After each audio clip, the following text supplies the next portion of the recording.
कैसे हो विद्यार्थी मित्रों।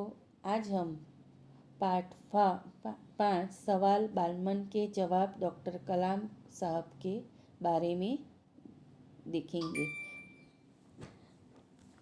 डॉक्टर कलाम साहब का पूरा नाम डॉक्टर अबुल पाकिर जैनुलाब्दीन अब्दुल कलाम साहब थे।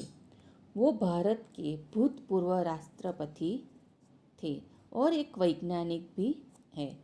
भारत के आधुनिक क्षेपणास्त्रों में के निर्माण तथा प्रक्षेपण में उनका बड़ा योगदान रहा है।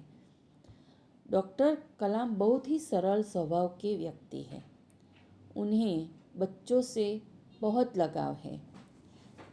यह बातचीत तब संपन्न हुई थी जब डॉक्टर कलाम राष्ट्रपति पद पर आसीन थे।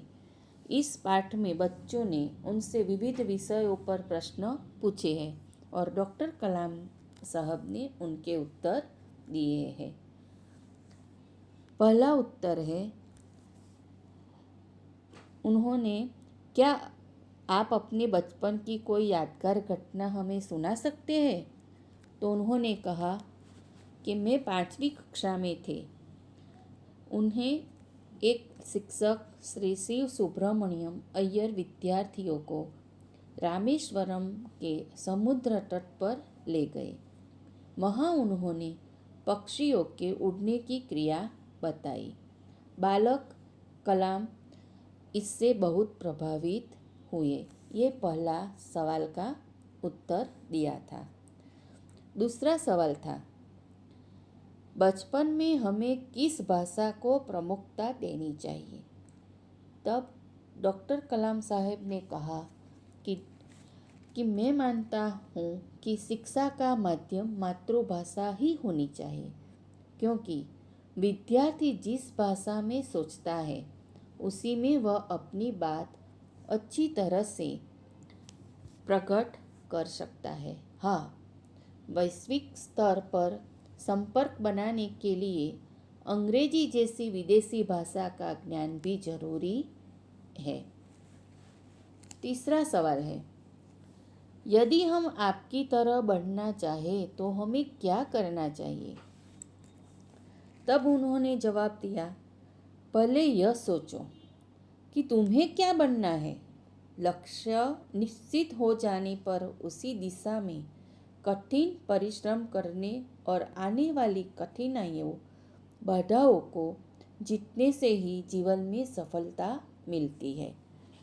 सामान्य आर्थिक स्थिति के बालक भी जी तोड़ परिश्रम करने और साहसपूर्वक आगे बढ़ने से बड़े व्यक्ति बन सकते हैं। चौथा सवाल है कि वह कौन सी बड़ी चुनौती है कि जिसका सामना हमें आज करना पड़ा है? तो उन्होंने जवाब दिया, सन 2020 तक देश को एक विकसित राष्ट्र बनाकर अपने 1 अरब से अधिक नागरिकों को सुखी बनाने का काम ही आज हमारे सामने सबसे बड़ी चुनौती है। देश में पर्याप्त युवा शक्ति और पर्याप्त संसाधन होने से इस चुनौती का सामना करना कठिन नहीं है। अब दूसरा सवाल है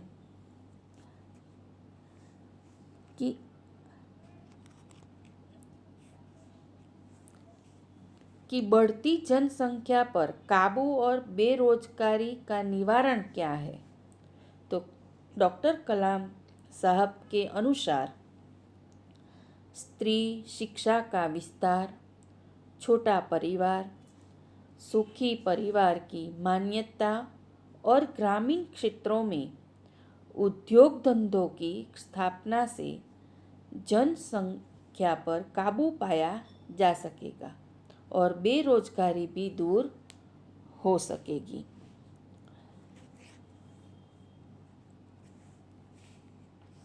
अब आगे है कि नेताओं को क्या सीख देनी चाहिए। तो डॉक्टर कलाम साहब कहते हैं कि कि हमारे नेताओं को कठिन परिश्रम और अपने उत्कृष्ट और पारदर्शी कार्यों से लोगों का विश्वास प्राप्त करना चाहिए। उन्हें गरीबी की रेखा के नीचे रहे हुए लोगों की उन्नति के लिए भी प्रयास करना चाहिए। छेल्ला सवाल है, सेना में महिलाओं की बराबरी। तो डॉक्टर कलाम साहेब कहते हैं कि भारतीय सेना में पुरुषों और महिलाओं की नियुक्तियों में भेदभाव नहीं किया जाता। आज सेना में महिलाएं भी उच्च स्तरीय सेवा प्रदान कर रही है। અહીંયા આપણો પાઠ પૂર્ણ થાય છે।